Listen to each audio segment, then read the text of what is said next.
Hello and welcome to 6-Minute English from BBC Learning English. I'm Beth. And I'm Neil. Today, we're going to talk about climate change and how it can affect people's mental health.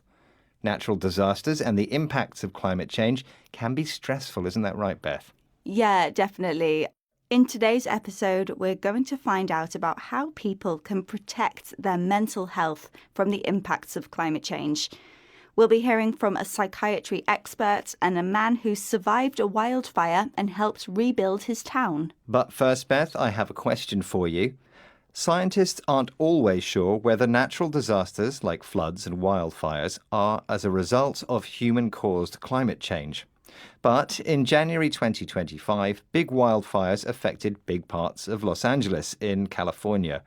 But according to the research organization World Weather Attribution, human-caused climate change made the fires A, 10% more likely, B, 35% more likely, or C, 20% less likely.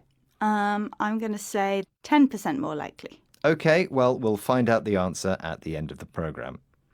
Now, natural disasters like floods and wildfires can destroy homes and communities. People who live in areas affected by natural disasters can often experience climate trauma.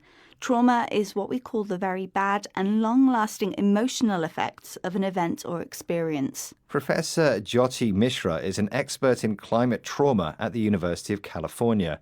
She explained more about the condition to Greer Jackson, host of BBC World Service programme The Climate Question. Climate trauma is not an individual trauma. It's a community-wide trauma, which really requires community-wide healing.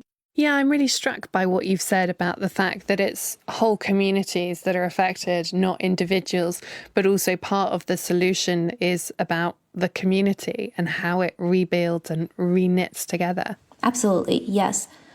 So we've found that individuals who have a greater sense of positive support from their family and a greater sense of meaningful connection with their community, they are in general more resilient. Jyoti's research on climate trauma has found that it affects communities rather than individuals. Host of the programme, Greer Jackson, is struck by what Jyoti says. If you're struck by an idea, you find it particularly interesting or impressive. Greer says that part of the solution to climate trauma could be in how the community reknits together. This means how the social connections in a community are restored. We can often describe a community as close-knit, which means everyone helps and supports each other.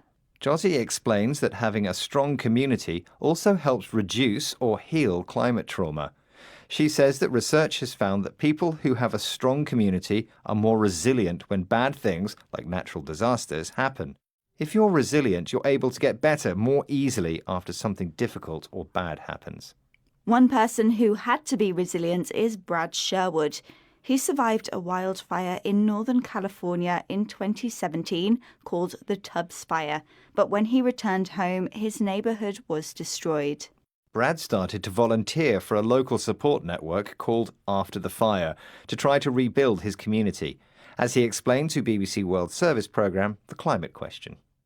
The silver lining in all this, I mean, if it wasn't for the Tubbs fire, we wouldn't be working as a community right now to build a new community plaza. We were a close community before the Tubbs, but afterwards we are so much stronger and resilient. And I think our children are as well. They can jump over any hurdle. Brad says that the work to rebuild and improve his community is the silver lining to the fire. The expression silver lining means a positive thing that comes from a negative situation. Brad's community became more resilient after the fire, including the children. He says that they can jump over any hurdle. We can describe challenges or difficult things in life as hurdles. And it's quite inspiring, I think, to hear how Brad has taken a bad situation and tried to stay resilient. Now, the organisation that Brad volunteers for, After the Fire, are helping those impacted by the fires in LA in January. Which reminds me, I asked you, Beth, about the impacts of human-made climate change on the wildfires in LA in January. And I said 10% more likely. which was, I'm afraid, the wrong answer. It was actually 35%. Wow. Okay, well, let's recap the vocabulary we've learnt, starting with trauma, which is what we call the very bad and long-lasting emotional effects of an event or experience. If you're struck by an idea or something someone has said, you find it particularly interesting or impressive. If a community re-knits together, it becomes closer again. And a close-knit community is where everyone looks after each other. Resilient means able to get better more easily when bad things happen. A silver lining is a positive thing that comes from a negative situation. And we can describe challenges or difficult things in life as hurdles.